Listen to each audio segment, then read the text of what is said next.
ఈ దేశానికి ప్రతిష్టాత్మకమైన గుర్తింపు అయ్యా మేము. మన కుంభమేళ ఎవరు చేసిండు? ఎవరు వచ్చిండ్రు కుంభమేళకు? ఎవరి పేరు మీద జరిగింది కుంభమేళ? ఎన్ని కోట్ల మంది వచ్చిండ్రు? 50 కోట్ల మంది వచ్చిండ్రు. ఇక్కడ కుంభమేళ జరిగి 50 కోట్ల మంది సాధువులు వచ్చిండ్రు. ఇక్కడ గంగా నది ఉంది, యమునా నది ఉంది, సరస్వతి నది ఉంది. అంటే ఈ దేశం ఎవరిది? హిందువులది, సాధువులది. భారత్ మాతాకి. మళ్ళీ ఎవడో పిచ్చి కుక్క వచ్చి ఈ దేశం నాదంటాడు.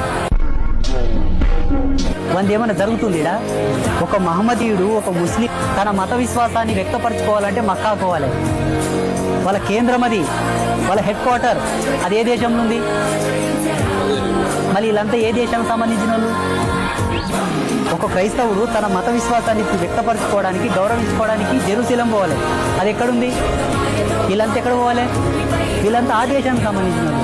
కానీ ప్రపంచంలో భారతీయుడు, అందులో హిందువు ఎక్కడున్నా గంగా నదిలో మునగాలి, విశ్వనాథుని దర్శనం చేసుకోవాలి, మల్లికార్జుని దర్శనం చేసుకోవాలి, తిరుపతి వెంకటేశ్వరుని చూడాలంటే ఎక్కడికి రావాలి?